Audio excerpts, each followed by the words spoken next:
أشهد أن لا إله إلا الله وأشهد أن محمدا عبده ورسوله اللهم صل على سيدنا محمد وعلى آل سيدنا محمد فيا عباد الله اتقوا الله حق تقاته ولا تموتن إلا وأنتم مسلمون أعوذ بالله من الشيطان الرجيم بسم الله الرحمن الرحيم لئن شكرتم لأزيدنكم ولئن كفرتم إن عذابي لشديد. Bapak, Ibu yang saya hormati, semoga Allah muliakan. Alhamdulillah pada kesempatan subuh kali ini kita bisa bertemu kembali dengan izin Allah kita dalam kondisi sehat walafiat. Semoga senantiasa sehat karena sehat itu nikmat. Kalaupun makan dengan terasi, kalau sehat nikmat ya. Tapi kalaupun banyak segalanya, kalau kita tidak sehat tidak nikmat. Salawat dan salam semoga senantiasa kita limpah curahkan kepada baginda Rasul Habibana wa Nabiyana Nabi Muhammad sallallahu alaihi wasallam, kepada keluarganya, para sahabatnya, para tabi'in-tabi'innya. Moga-moga kita termasuk umatnya yang mendapatkan syafaatul uzma di yaumil qiyamah nanti. Amin ya rabbal alamin. Mohon maaf ini telat. Di malam itu membereskan tugas-tugas memeriksa guru-guru yang KPG. Jadi guru-guru KPG itu udah usianya 50 ke atas, tetapi dipaksa untuk jadi guru baru untuk profesi baru. Dan memang ada yang bisa mengikuti, ada yang tidak. Guru-guru itu untuk KPG itu terkadang mereka mengatakan bahwa lah aku cenah hese-hese teuing pemerintah daerah itu jangan teh luruskan bae gitu. Tapi juga ya tidak mudah begitu saja gitu ketika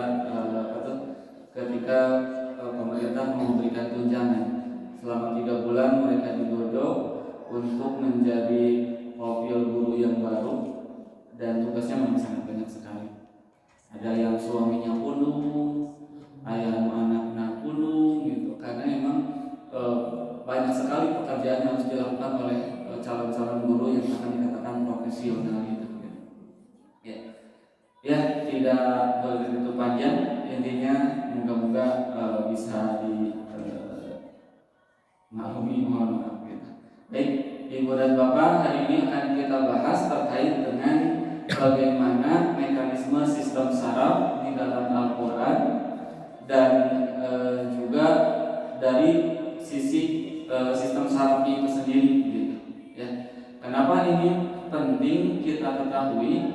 Supaya tidak ada bahasa kurang manges kolot, mual mungkin bisa diajar, kurang manges kolot, mual bisa deui. Bisi ada kata-kata seperti itu, gue jadi doa, sehingga akhirnya kita semuanya bisa dikatakan tidak bisa lagi untuk memaksimalkan potensi yang kita miliki.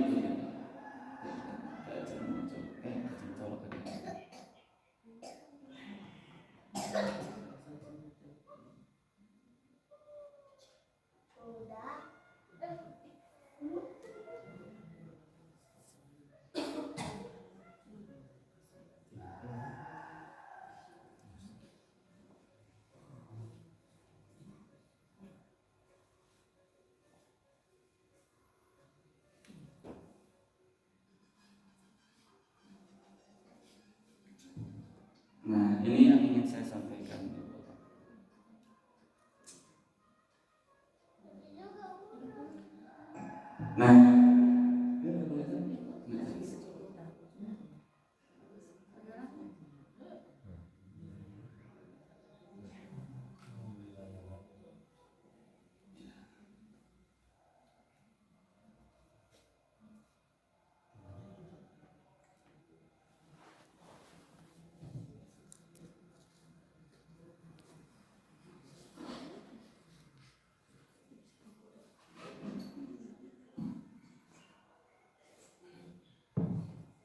Nah, ini Ibu Bapak, yang ingin saya sampaikan adalah bagaimana mekanisme sistem saraf dalam Al-Quran dan biologi. Jadi naha lamun anu cucukna kaki nu ngarawangna mulut. Nah, padahal anu cucukna sampean kaki gitu. Nah, ternyata kalau kita lihat bahwa saraf ini dari ujung sampai ujung itu sambung menyambung, ibarat colokan ini dari PLN ke sini ke gardu kemudian ke rumah-rumah ke tiap colokan, dan kemudian itu semua saling menyambung dan kalau memang semuanya nyambung maka sistem saraf ini akan bekerja dengan baik. Tapi ada beberapa sistem saraf yang mengalami turun fungsi. Misal seperti nuang kerupuk. Kerupuk itu lemaknya sangat banyak. Maka dalam sistem saraf,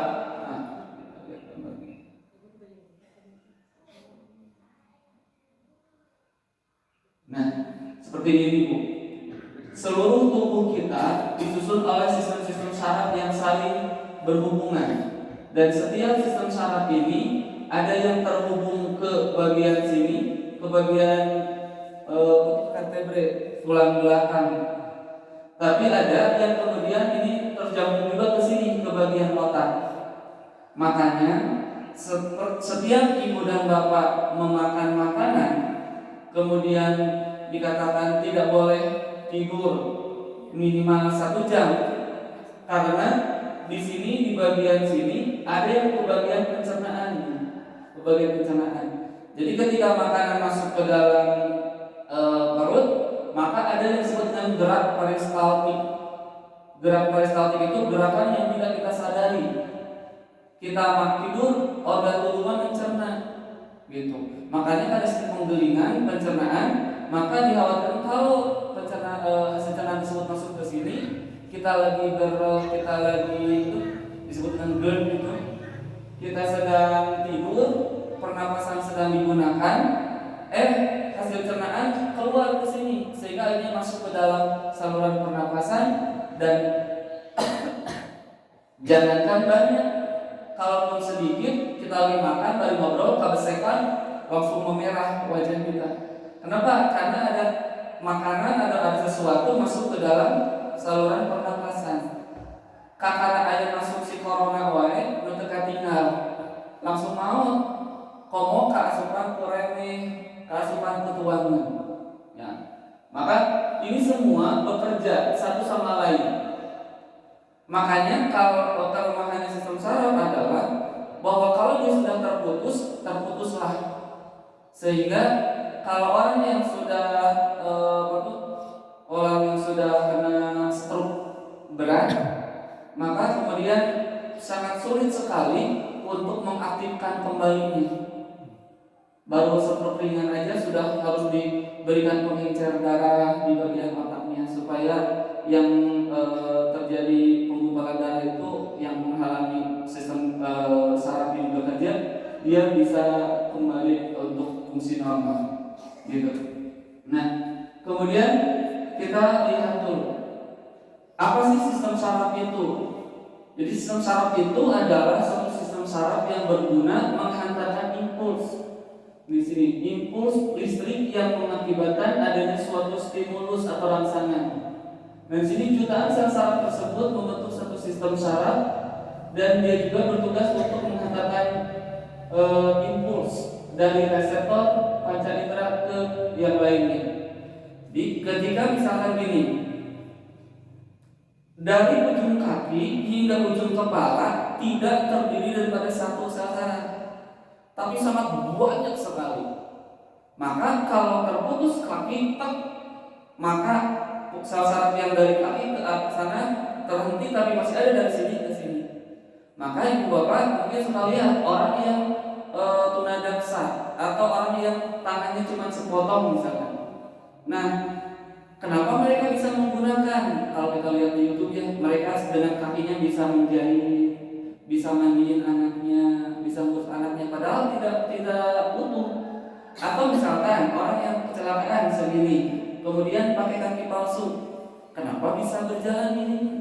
Karena di situ masih ada sel saraf yang bisa menghubungkan ke otak untuk memerintahkan ayo maksimalkan fungsinya, gitu ya.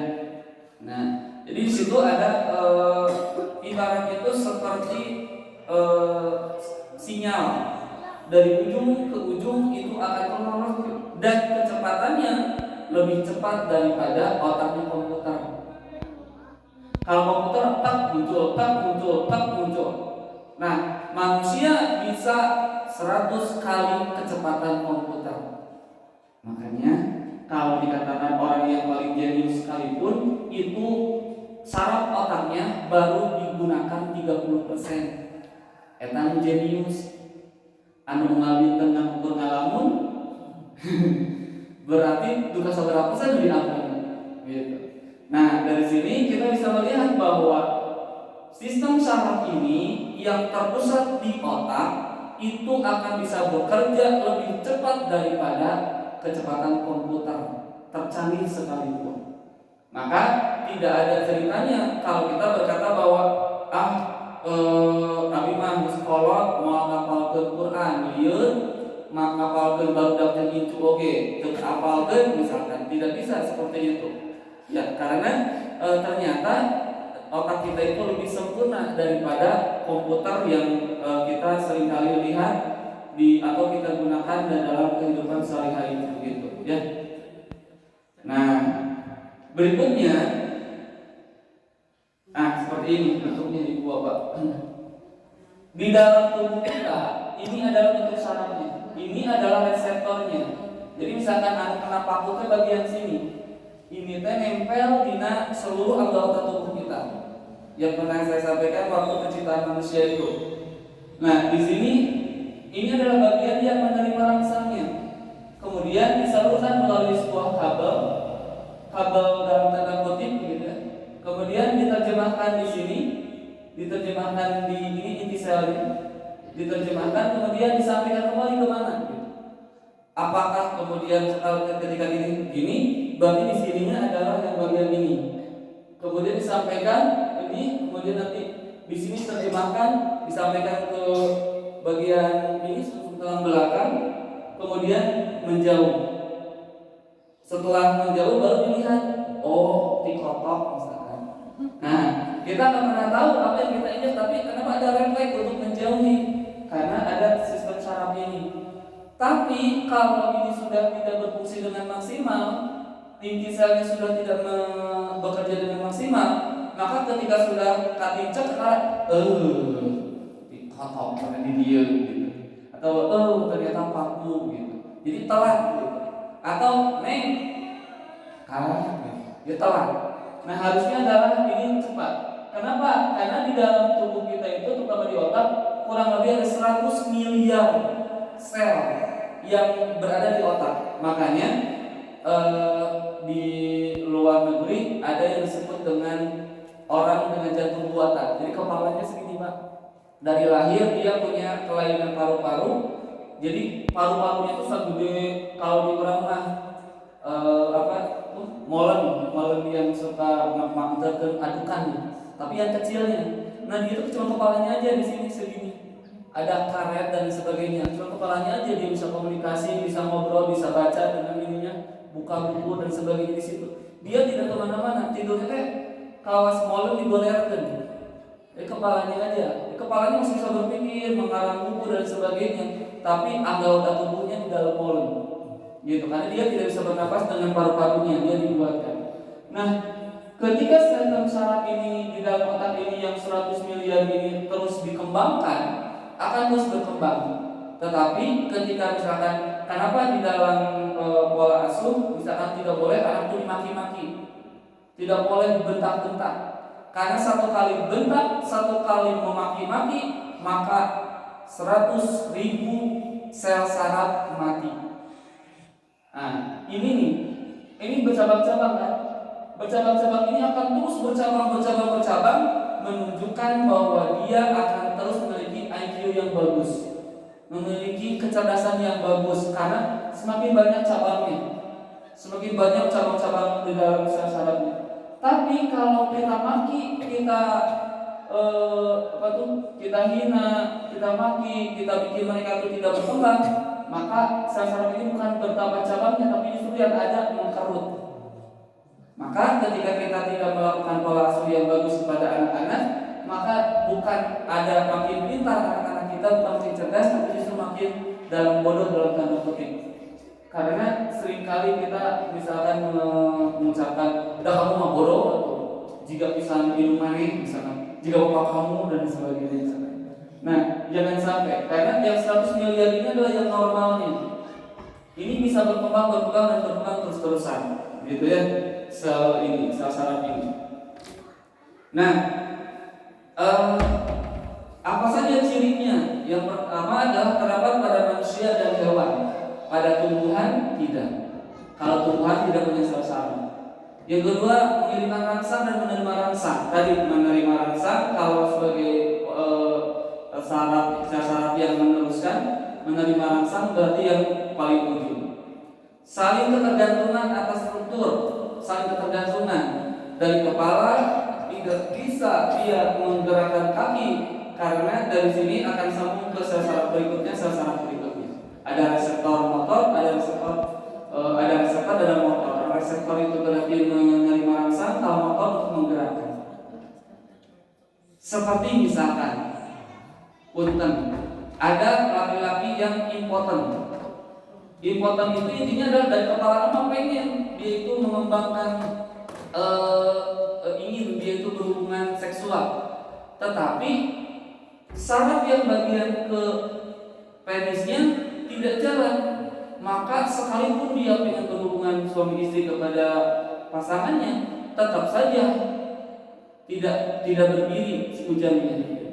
Itu adalah impoten, menunjukkan bahwa sistem saraf itu ada yang terputus, ada yang rusak, begitu. Nah, makanya di dalam ilmu seksolog juga dikatakan kalau seorang istri malah semakin menghina suaminya dalam kondisi seperti itu, maka tidak ada lagi harapan untuk bisa hidup kembali.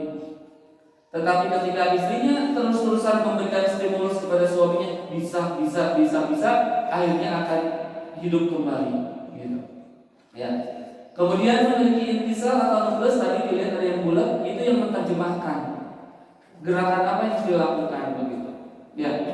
Nah, kemudian di dalam aktivitas melalui otak dan sumsum tulang belakang, kalau melalui otak itu yang disadari seperti perlu lapar, maka akan bergerak mencari makanan. Seeben artos, maka akan bergerak mencari uang, begitu. Karena di situ ada otak itu untuk penerjemah, tapi ada yang sumsum tulang belakang. Kalau sumsum tulang belakang itu syaratnya itu makanya tidak boleh sampai cedera tulang ekor. Kalau tulang ekor itu pusat keseimbangan, maka kalau kemudian sini sampai patah, kemudian sistem sarafnya putus, biasanya tidak akan bisa berjalan karena pusat keseimbangan di sini di tulang ekor. Gitu. Itu untuk yang makanya kalau perempuan mau melahirkan kemudian atau laki-laki mau dioperasi bius total, dibiusnya di sini kan, diginikan, kemudian ada suntikan seperti ini masuk gitu ya ke dalam sumsumnya, disuntikan, kemudian beberapa menit kemudian akhirnya tidak sadar karena bagian sistem saraf ini yang tidak sadarkan. Nah, ini banyak sekali bentuk-bentuk sistem saraf ya. Nah, bagaimana fungsinya? Menerima respon, memberikan respon, mengolah rangsangan, memberi tanggapan. Itu intinya sistem saraf itu. Nah, lalu bagaimana di dalam Al-Quran? Apakah memang ada yang namanya sistem saraf dalam bahasa Al-Quran? Nah, di dalam bahasa Al-Quran disampaikan bahwa A'udzubillahi minasyaitonir rajim, bismillahirrahmanirrahim. Ini sesungguhnya aku bertawakal aku Allah kepada Allah, Rabbi Tuhanku, wa Rabbikum dan Tuhan kamu sekalian. Ma min dabbatin, tidaklah dari dabbah hewan yang berjalan termasuk manusia di dalamnya, illa kecuali huwa akhiruhu binasiyatiha, Dialah yang menguasainya binafsiyatiha dengan ubun-ubunnya. Ibu, bapak, kalau bayi baru lahir, bagian sininya seketok, gitu aja. So masih pelok-pelokan gitu, bagian ubun-ubunnya. So power gitu ya. Kadang-kadang ada yang udah dan kene gitu maksudnya bilang. Sehingga kalau mandi kita awal-awal bagian sininya ubun-ubun. Nah, inna Rabbi sesungguhnya Tuhanku ala siratim mustaqim, yang menunjukkan pada jalan yang lurus. Nah, di sini kita mulai menemukan bahwa di dalam Al-Quran yang disebut dengan sistem syarat di bahasa Al-Quran adalah ubun-ubun. Kemudian di dalam Al-Qurannya disebutnya adalah nasiyah. Ini nasiyah. Ubun-ubun itu adalah ditutup terakhir karena otaknya belum sempurna. Nah, maka ketika otaknya sudah sempurna, akhirnya manusia bisa berpikir. Nah, di sini menunjukkan, coba di sini. Yang pertama, Allah menggunakan kata tawakal. Tawakal itu artinya berarti kan setelah melaksanakan sesuatu dengan maksimal, maka bertawakallah kepada Allah Subhanahu wa taala. Usaha semaksimal karena tawakal ka Gusti Allah. Serahkeun sadaya Gusti Allah. Nah, jangan dulu kita berkata, geus kolot, hese mikirna oge, eta mah tawakal, putus asa namanya. Nah, nasiyah atau disebut dengan akal ada dua bentuk. Satu, anu fisik nama disebutnya adalah otak. Ari anu abstrak nama disebutnya nasiyah atau disebut dengan akal. Nah, beda antara otak dengan akal. Ari otak mah sadaya makhluk gaduh, makhluk manusia hewan. Domba gaduh otak? Ada. Hayam aya otakna? Tapi kan kayak iklan begini. Ada otak mah? Ternyata meser otak gitu. Otak domba dan sebagainya. Tapi apakah domba jeung hayam punya akal? Enggak. Nah, maka di sini juga akan kata tawakal tuh, aku bertawakal, artinya bahwa otak dan akal itu dua hal yang berbeda dan akan dianugerahkan kepada makhluk dalam waktu yang berbeda. Otak itu terbentuk pada manusia dari mulai hari ke-30 selanjutnya dalam penciptaannya. Otak. Tapi akal ada istilah ketika balik dan berakal. Balik dan berakal biasanya paling muda usia berapa? 10 ke atas. Yaitu balik dan berakal ditandai dengan mulai mimpi basah pada laki-laki. Pada perempuan mulai terjadinya haid atau menstruasi. Nah, pada saat itu biasanya ciri daripada makhluknya atau manusianya adalah mulai bisa membedakan mana yang benar dan mana yang salah. Artinya bahwa ketika manusia diberikan akal, maka akhirnya dia diberikan kewajiban. Tapi apakah manusia semuanya juga diberikan akal? Pak, semuanya kasih akal nggak? Sehat. Sehat. Ayo sehat kan terus. Makanya ada yang disebut dengan manusia berkebutuhan khusus. Ada egio, ada debil. Mereka ketika disuruh sekolah tidak dituntut maksimal seperti orang normal.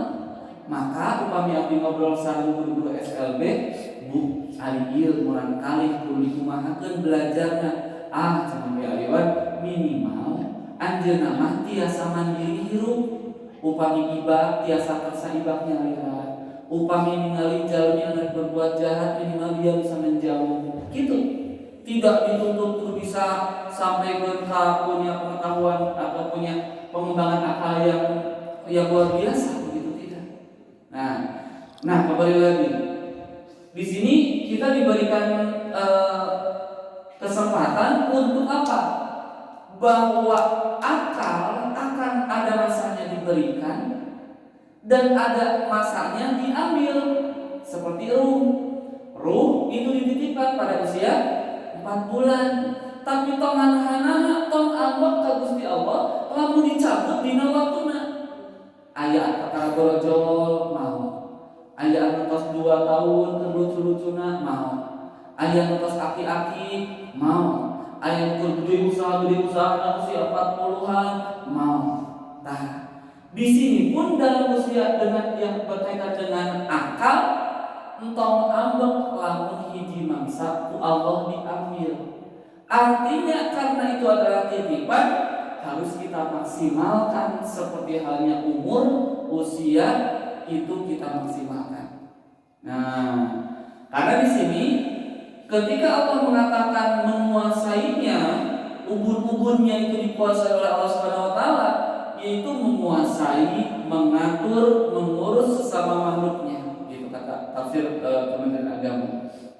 Jadi, yuk kita maksimalkan yang disebut dengan akal ini, begitu. Nah, di Nasbiyah ini kita kalau dengan biologi itu adalah otak bagian depan, ini frontal, ya. Otak bagian depan ini, yang ini frontal bagian sini, atau disebut dengan ubun-ubun. Itu otak dalam kapasitas biologi, gitu ya. Nah, ini menunjukkan bahwa fungsi-fungsi daripada otak ini harus kita maksimalkan. Bagaimana cara memaksimalkannya supaya sesuai dengan perintah Allah Subhanahu wa taala-nya? Nah, ada yang pertama dalam Al-Qur'an diperintahkan kita untuk apa? Nah, afala yanzuruna ilal ibili kaifa khuliqat. Nah, apakah kau tidak melihat bagaimana ketika ibil atau onta itu diciptakan? Artinya bahwa kalau kita ingin memaksimalkan yang namanya otak dalam kehidupan kita, Al-Quran sudah menyampaikan yang pertama adalah nazar, kudu loba titinggalian, ulah malas di jero imah, loba masalah itu tinggal di imah, tapi tinggali keluar supaya loba syukuran. Lalu kurang yang terjadi hati keluar mah ningali lucu udah ketajam oke walaupun cenah pingin ketawa walaupun dosa gitu. Tapi ternyata konsep Al-Quran itu adalah yang pertama adalah nazar, sing loba titinggalian. Makanya ada istilah dari mana turunnya cinta, dari mata turun ke hati. Karena kudu loba heula paninggal, seueur heula tingali kenampakan alam semesta, tingali tetangga, tingali saudara, tingali dan lain sebagainya. Bahasa Al-Quran adalah yang pertama gunakan mata untuk berpikir sehingga mendapatkan makna dari sesuatu yang kita lihat tersebut. Lamun di rumah orang punya dompet kosong, ningali keluar punya sabut hayang dia punya uang, ningali keluar, ningali jualan tuh payu-payu, alhamdulillah jualan udah kontrak, buat ditemuan, bukan boga kontrakan anak lumayan, can balik-balik sote, ari urang mah di imah-imah sorangan, kredit kembali sih ayo lumayan. Jadi maksimalkan penglihatan. Ketika lihat anak kita kurang, mana dasar jika bapak mana bodoh belajar atau bisa-bisa, tapi ningali baturan berkebutuhan khusus, tidak lagi kita membuli anak kita, karena ternyata ada yang lebih kurang daripada anak kita. Lain bersyukur di atas kekurangan orang lain, tapi di sini kita maksimalkan nazar, penglihatan, gunakan. Jadi untuk memaksimalkan otak yang sudah sempurna ini, yaitu gunakan mata kita untuk melihat terlebih dahulu. Rek apal kumaha Al-Quran, rek apal kumaha ayat Al-Quran, ayat tadi tinggal acan. Ulah kieu. Ayuan maca Quran tiba heula sabarang kali tamat kitu-kitu keneh. Tah eta teh berarti teu dimaksimalkan.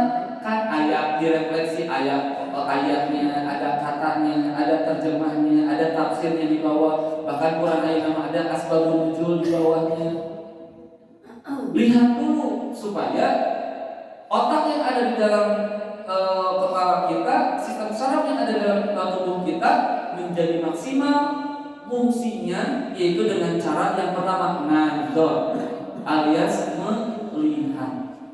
Gitu. Kemudian yang kedua adalah tadabbur. Jadi bahasa Al-Quran itu kalau kita mau maksimalkan fungsi otak dan sistem saraf yang ada di dalam tubuh kita, maka yang harus kita lakukan adalah tadabbur, yaitu memakna merenungkan. Lamun orang tos melihat sesuatu kejadian, mau kecelakaan, mau kebahagiaan, mau kenestapaan, mau melihat ayat dan sebagainya, maka yang harus kita lakukan adalah tadabbur, yaitu merenungkan. Renungi gitu. Nah, hanya urang teh asa teh usaha teh mesti susuk didungdung, sirah mesti hulu mesti jadikeun suku mesti jadikeun hulu. Usaha teh asa geus maksimal, naon anu salah. Duit teh asa gede tapi nah teu cukup wae. Oh, ternyata meureun urang teh kurang sedekah nanaon teh. Oh, meureun heunya baheula urang teh sok hayang diberi ku batur atau ku keluarga, boa meureun dulur anu minta teh ku urang teh tara dicongkonan, rek kumpul ge mah 10.000 mah dina sabulan dikumpulkeun atau meureun sataun teh meunang 120.000, rek dipikeun dianterkeun walaupun bentuknya bukan uang, dikasihnya dalam bentuk beras, dalam bentuk pakaian, kayak mereka datang kasih emak, ngeselila kasih emak, satu mere kirimkan, bisa jadi berbeda. Dengan tadabbur, akhirnya kita temukan apa yang salah di dalam kehidupan kita. Dengan tadabbur, kita menemukan hikmah dari apa yang terjadi, baik maupun buruk. Kudu sering merenungkan, sehingga dengan kita merenungkan, nah hanya kurang teh rumah tangga geus 20 tahun tapi asa meuli jarang bahagia, jarang seserian direnungi. Oh, ternyata urang teh jarang muji ka pasangan, jarang memuliakan pasangan. Sesekali mah rek jalan-jalan najan boga duit 100.000 rek pinjeun ka pasar kaget, rek makan bareng jeung pasangan karena ternyata ngurus we susah misalkan. Ya, jadi yang kedua adalah apa Bu? Tadabbur. Yang pertama apa tadi? Nazar atau memperhatikan. Yang kedua adalah tadabbur, yaitu merenungkan. Lamun satajan film sebelum tidur, renungkan dulu apa yang terjadi tadi siang, plus minusnya, sehingga ditemukan, oh ini yang harus dilakukan, ini yang tidak harus dilakukan. Yang kedua adalah tadabbur, gitu ya. Ada beberapa ayat yang mengisahkan tentang tadabbur. Yang ketiga adalah tafakkur. Afala yatafakkarun. Jadi ketika kita sudah melihat sesuatu, kita renungi, maka yang berikutnya adalah kita pikirkan. Bahkan dalam ayat-ayat misalkan tentang rumah tangga saja, wa min ayatihi an khalaqalakum min anfusikum azwaja litaskunu ilaiha wa ja'ala bainakum mawaddatan wa rahmah inna fi dzalika laayatin liqaumin yatafakkarun. Moal pati-pati sakinah mawaddah warahmah terwujud dalam rumah tangga kita kalau kita tidak berpikir. Yang pasti mikir, miladian nafkah mikir, nyakolakeun urang kali mikir, membuat istri atau membuat suami bahagia juga mikir. Maka lamun aya rumah tangga tidak tercapai sakinahna, mawaddahna, warahmahna, bisa jadi jarang berpikir untuk menggapai hal tersebut, hanya menjalani rumah tangga sesuai alamiahnya saja. Maksudna alamiah kumaha? Maksudna alamiah teh batur oge di rumah tangga mah kelas kitu orang di kawas gitu, tidak berpikir out of the book gitu, tidak berpikir keluar daripada kebiasaannya.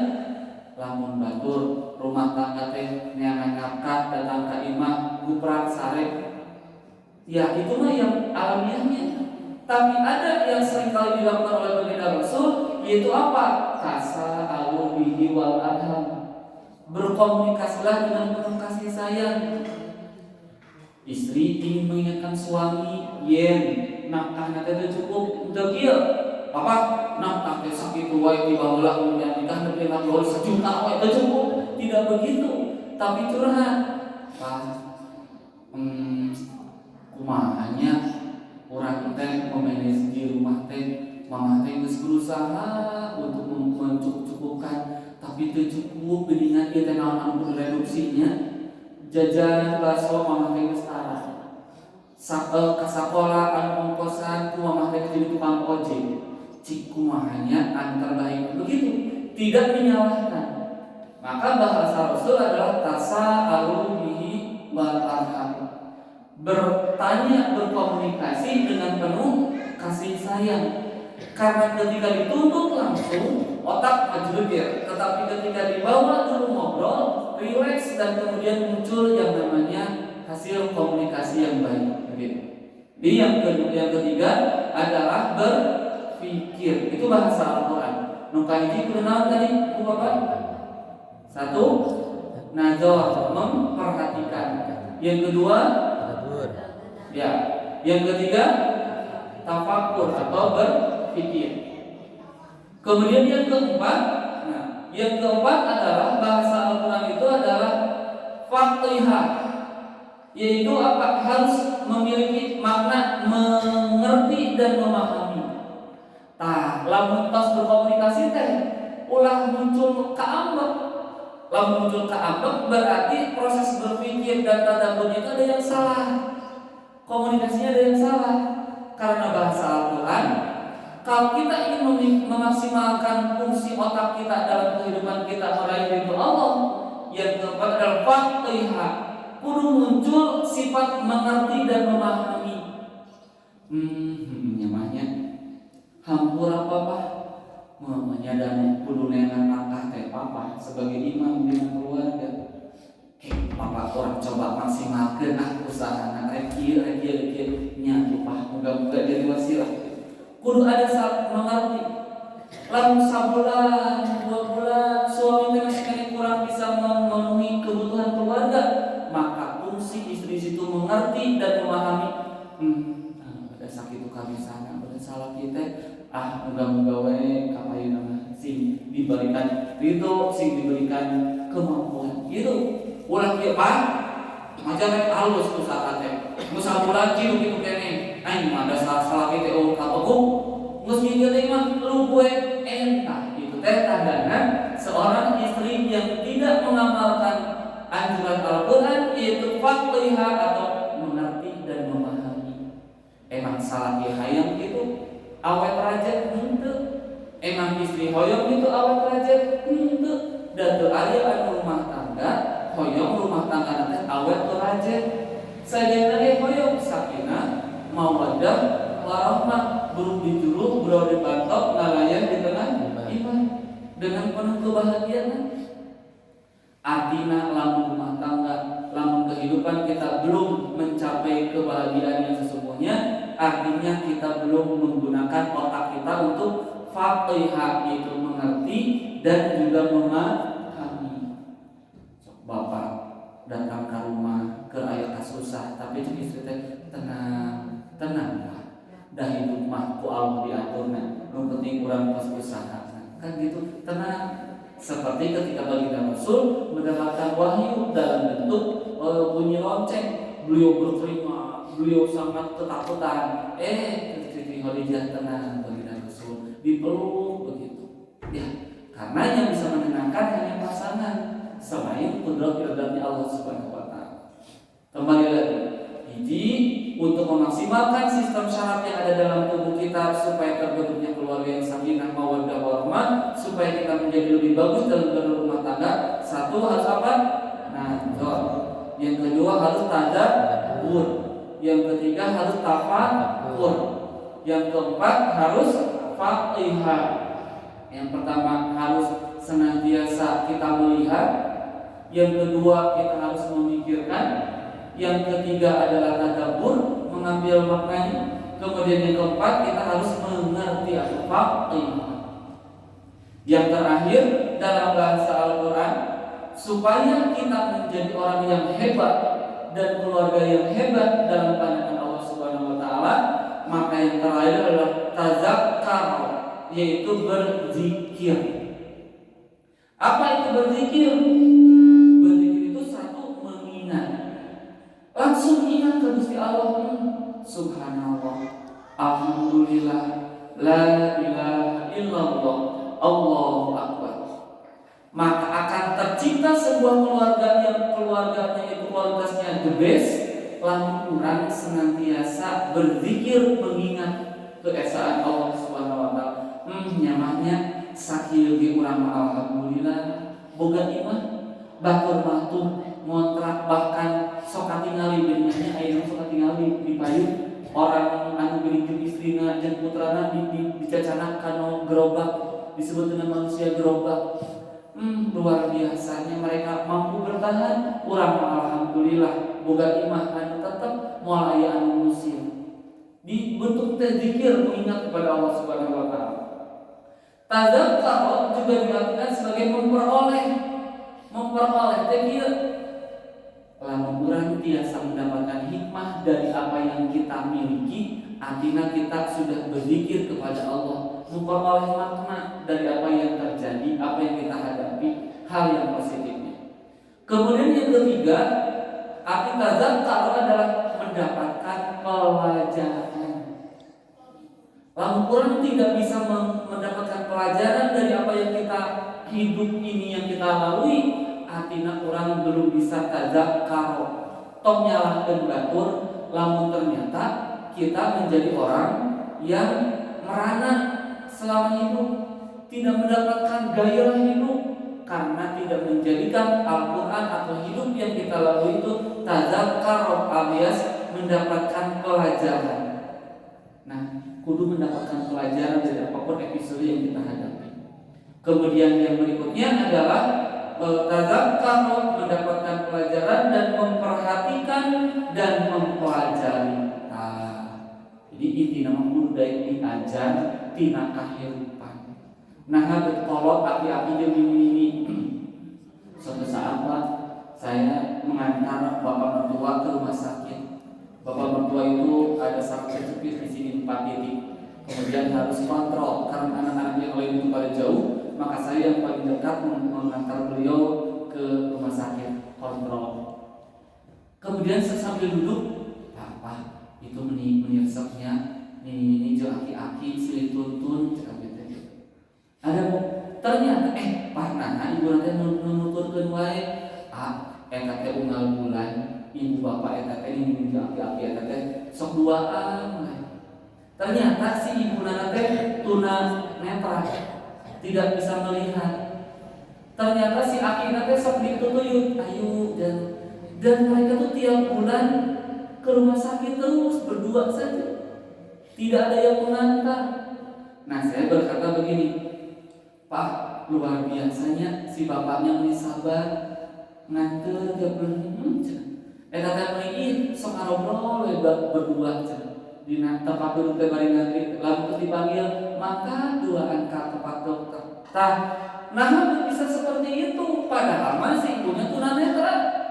Si bapak nanti kecil-kecil manis lah gitu. Luar biasa. Oh, ternyata bisa tetap bertahan, padahal suami bisa nyandai istri anu cek dalam tanda petik manusia sempurna dan dia oge kasep suamina. Ternyata bisa jadi dia mengamalkan tazakkar ini. Dia mengingat Allah akan setiap episode kehidupannya. Dia memperoleh hikmah daripada kebersamaannya, ngambil pelajaran dari setiap episodenya, bahkan memperhatikan dan mempelajari setiap episode kehidupannya, sehingga tidak mengejar kesempurnaan yang kata manusia, tapi justru mengejar kesempurnaan menurut Allah, yaitu sakinah, mawaddah, warahmah, dalam tataran pelajaran ti Gusti Allah Subhanahu wa taala. Makan ayeuna lamun urang sampurna imah boga badan sakitu sampurna rek neangan naon deui kecuali neangan hikmah menuju ridho rahmat maghfirah Allah Subhanahu wa taala. Ya, itulah Ibu dan Bapak sekalian, hari ini kita mencoba menyadari bahwa sistem syaraf kita masih berfungsi dengan bagus. Yuk kita gunakan untuk meraih ridho rahmat Allah Subhanahu wa taala dengan melakukan nazar, senantiasa melihat berbagai kenampakan yang ada di alam dunia ini, tadabbur dengan merenungkan apa yang sedang terjadi, yang telah terjadi, kemudian berikutnya tafakkur, yaitu dengan berpikir, pikirkan apapun yang terjadi di dalam kehidupan kita. Kemudian berikutnya adalah fathihah, yaitu menggali makna atau mengerti, memahami setiap apa yang terjadi.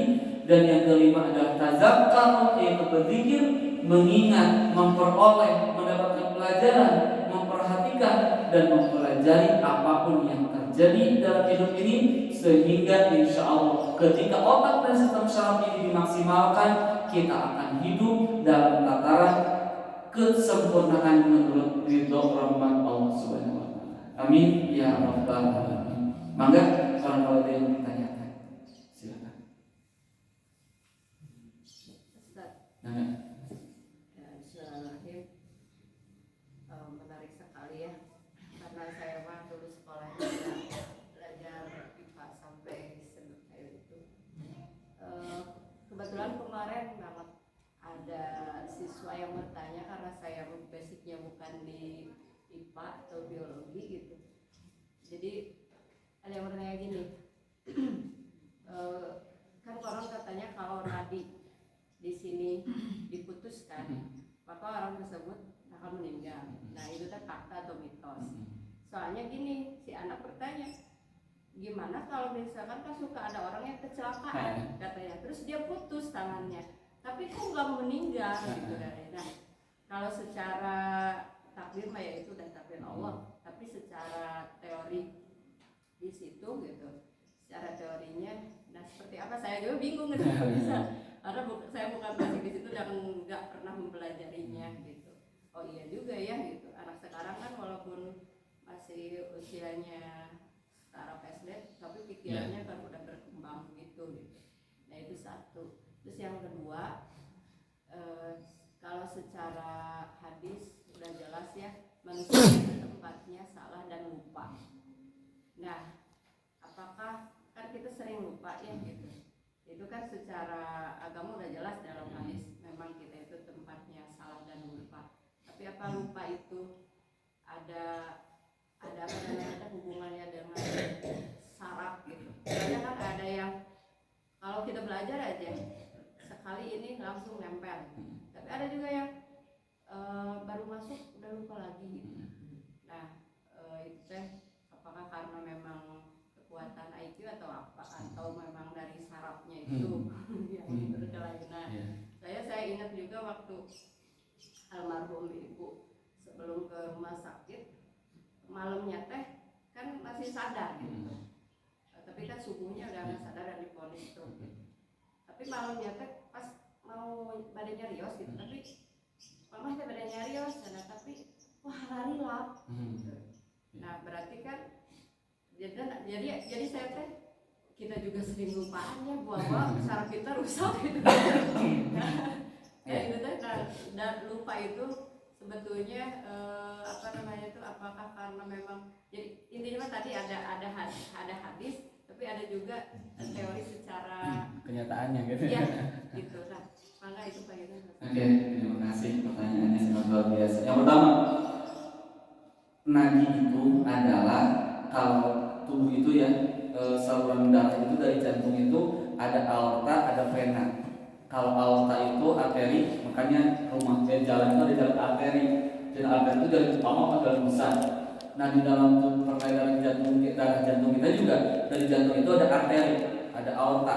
Itu adalah jalan arteri itu, aorta itu saluran darah dari jantung ke seluruh tubuh yang mengandung oksigen sangat banyak. Nah, Jadi itu adalah saluran utama. Kemudian ada saluran balik utama. Lalu jalan bebas mah. Anu urang di dieu arterinya, kemudian kadiana venana gitu, balik lagi ke sini gitu. Nah, di sini ini ada yang suka kalau perawat suka ngedetek dari sini kan, gitu ya.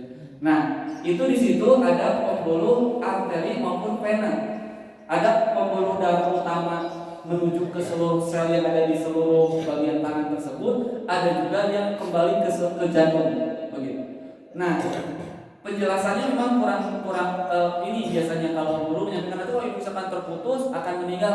Kenapa akan meninggal? Kalau si pembuluh besar yang tadi yang ada di sini itu terputus dan darahnya awar-awaran sampai kehabisan darah, itu harus ditambah ke situ. Jadi kalau anak SD mah tinggal gini, coba pegang sini, terasa nggak? Betul terasa, kurang terasa bu, sok cobaan belah dia. Makanya kalau dokter suka ke sini juga kan, mendetek. Termasuk kalau saya misalkan mendetek orang yang misalkan ada yang tekan sakit, misalkan seperti beberapa kali saya misalkan, ayo wah kasus Bu Haji di rumah sakit, kalau minggu, Pak Haji nak kalau cari baru cari, langsung 4 kali saya. Kemudian saya coba di sini enggak mendetek, saya coba di sini masih ada sedikit. Kemudian saya bimbing dengan talqin, saya masih ingat waktu itu yang paling ingat itu. Kemudian saya sambil merem, Bu Haji hayu ikuti gitu. Allah kan sudah enggak ini sama sekali. Napas sudah mulai tidak kelihatan. Kemudian saya coba di sini enggak ada. Saya cek di sini masih ada sedikit. Kemudian Bu Haji hayu gitu, ikuti. Muncul itu mah walau apa dari ini pengalaman kami gitu. Kemudian sambil itu beliau tuh muncul seolah bahwa tersambung Pak Iwan gitu. Saya masih ingat wajahnya seperti seolah bahwa tersambung Pak Iwan gitu. Tapi ya udah tuh Bu Haji kalau gitu mah. Kalau sudah mah keluarga sudah jelas, mangga ikuti la ilaha illallah. Kemudian wajah muncul sambil saya merem gitu, muncul wajah yang tersenyum. Kemudian karena saya kaget karena muncul wajah tersenyum, saya kaget buka mata. Kemudian mulutnya udah terus aja berhenti. Kemudian kan saya seperti ini, hilang. Kemudian saya lihat di layar langsung tadi nanti itu sedikit lagi langsung lampu sinetron lagi, jadi lampu sinetron. Nah di situ saya menemukan makna, yang disebut dengan urat nadi, disebut dengan urat yang besar di sini yang kan mensupport darah tuh paling besar tuh ke sini ke otak. Makanya kenapa kita harus sujud supaya support energi ke otak itu besar gitu, sehingga bisa berjalan dengan baik. Jadi itu harus dilanjutkan. Di sini ada arteri, ada urat nadi, di sini ada urat nadi. Makanya kalau nyembelih di bagian leher karena di sini paling dominan, paling besar. Nah di sini juga ada. Makanya kalau di sini kemudian terputus uratnya yang mensupport darah, mensupport oksigen ke seluruh tubuh dan mengambil karbon dioksida dari bagian tangan ke sini. Ketika diputus terjadi pendarahan terlalu banyak, melebihi kapasitas yang standar minimal. Kan kalau kita donor darah sekarang cuma 400 cc ya. Saya juga nah itu sekarang sedikit donor darah. Iya Pak, sekarang cuma 400 cc aturannya. Nah kalau ngebolak banyak lebih dari 400 cc bisa jadi orang meninggal. Kenapa? Karena darah itu membawa oksigen dengan karbon dioksida ke seluruh tubuh. Nah sekarang kayak kita mau pergi ke Jakarta, kalau kendaraannya makin sedikit makin susah kita ke Jakartanya misalkan. Nah pun demikian dengan tubuh gitu. Jadi kalau misalnya orang terputus kemudian kecelakaan di sini tertutup, ya sudah tidak mengalir darahnya kan keluar, tetap ada di dalam tubuh. Bahkan kalau kekurangan darahnya orang terjadi kecelakaan disuplai dengan transfusi darah gitu karena kurang pasokan ke darah untuk mensuplai oksigen dan karbon dioksida di dalam tubuhnya. Itu jadi harus dilanjutkan gitu. Jadi muamal atau putus kemudian di stop pendarahan, makanya ayat langsung di talian gitu ya, di talian supaya tidak keluar darahnya sehingga tubuh di dalam, karena sangat kencang sekali pergetakan jantung dan jantung ke dalam tubuh. Itu ya. Yang kedua, al-insanu ma'al foto manusia. Bahwa manusia itu tempatnya foto itu salah dan lupa. Jadi gini, intinya adalah bahwa kenapa di dalam tubuh kita itu kadang-kadang suka lupa. Intinya adalah sesuatu yang sering kali lupa adalah sesuatu yang jarang kita recall atau jarang yang kita gunakan. Itu. Jadi tadi sistem otak itu akan bekerja gitu ya. Di sini ada dendritnya kan tadi. Nah, di sini. Nah, bagian ini kalau seringkali kita perbaharui ingatannya, misalkan, kenapa semakin kesini kita semakin tahu cara mengurus anak? Kan pertama kali punya anak pertama, nek seotik angkulum anak kedua, mantap kayak gitu. Nah, ini kan menunjukkan bahwa otak yang ini kita tuh terus bercabang, gitu. Tapi hal-hal tertentu yang kita merasa tidak perlu akan hal tersebut, kayak mengamalkan SKS gitu ya, sistem kebut semalam, ngatur sehari-hari perlunya, maka si cabang-cabang ini tidak maksimal bercabangnya, hanya sekedar sehari dan kemudian karena tidak digunakan kembali, akhirnya mengerut kembali. Jadi otak itu atau sistem saraf yang ada di dalam otak itu akan semakin mengerut, akan semakin tumpul kalau jarang kita gunakan, gitu. Makanya ada proses lupa seiring waktu. Tapi ada juga yang Allah ciptakan di bagian otak itu bagian sini untuk hal-hal tertentu yang oleh Allah desain harus lupa. Misal ibu ngalahirkeun disebut lagi ngajuru, nyeri ngalahirkeun tapi ka entong kan bisi sobek tah betul-betul ka. Brojol we orang. Nah, eta teh nyeri kacida. Bahkan digambarkan lagi seperti di sekolah 50 pedang bahasa lagi nyeri. Tapi nah ibu teh hamil deui, ngalahirkeun deui. Tah, ternyata di bagian otak pun ada satu titik abi hilapkeun tentang namina bagian titik 6. Nah, aplikasi daripada hadis itu secara real, secara faktual oleh Allah dijadikan lupa akan hal tersebut gitu. Kayak kita ke pasangan teh punya dosa kepada kita, tapi kita teh ridho lillahi ta'ala. Si masalah teh padahal pamajikan teh misalkan melakukan kelakuan yang lamun picok-cakeun piancureun rumah tangga bisa, tapi nah aku Allah teh di pawe ujug sisi positifna we yang muncul teh. Nah, disitulah aplikasi hadis tersebut bahwa kita harus yakin satu sisi kita diberikan potensi untuk terus berkembang, terus nyaliara, terus berkembang, tapi satu sisi Allah menyampaikan oleh hadis Rasul al-insanu ma'al khoto' wa nisyan. Dari salah teh kudu aya nu dipohokeun. Keun kesalahan cukup dievaluasi, perlu dizikirkan tadi dengan 5 hal tadi, tapi nu berikutnya nama kita songsong masa yang akan datang.